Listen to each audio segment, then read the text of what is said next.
the Erev Rav made a golden calf, and they worshipped the ox face of it. They was a kosher animal.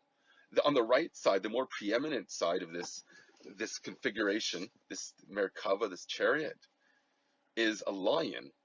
Now, you got to understand that Lubavitcher children mostly don't see pictures of lions and bears and stuff like that because they're not kosher, and therefore they evoke on their, when you contemplate them or when you consider them, they evoke those attributes, and therefore they bring qualities to your children that are unfavorable. So Lubavitchers take that to the nth degree, and they don't know what a lion looks like until they're like 18.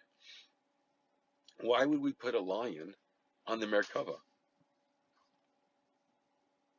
on the chariot of God, if it's such a negative symbol? It's a beast that eats other animals. What's it doing there? All the festivals are going to be nullified except for Purim. Did you know that? You're not going to consider, they're not going to be considered holidays because every day is going to be so spectacular in the future redemption that you're not going to notice them as anything in particular. But Purim will stand out still. And halacha, knowing how to behave. Hihina yedua memashal ha'ari. So this is expressed by the idea of a lion, shehu machayas tmeis, umerkava kedusha, pnei arya el yamin. So you have a metaphor of a lion, which is an unkosher animal, but it appears on the holy chariot as the face of a lion on the right side of this angelic beast.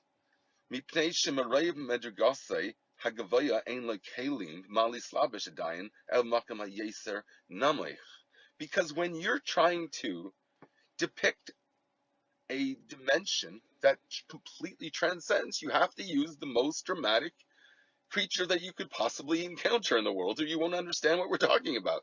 So you have to use something at the lowest level to express something that's most high. And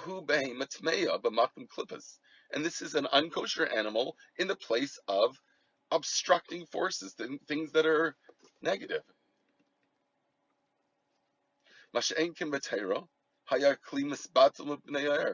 So if you're going to put a kosher animal to represent that, you couldn't have a sheep represent that. But here we're expressing something that's beyond what you could reach.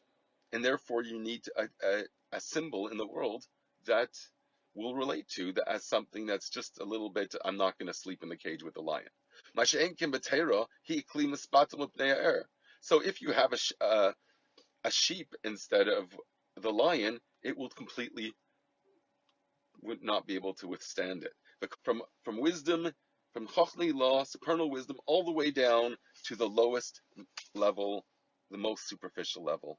So Mordechai is sent out from before the king. Mordechai Chochmei law, he represents wisdom, so he wears special royal garments, a sagely person, and he wears fine garments, and he's paraded in front of the city of Shushan, the Persian capital city.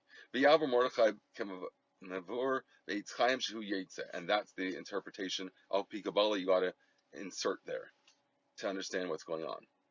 So wisdom comes out from the palace and goes out to the lowest possible level to wear royal garments and to assume the role of representing the king. The things that your child sees and says, wow, that is a parade. There's a lion at the thing. I want to be there for sure. I don't want to miss that.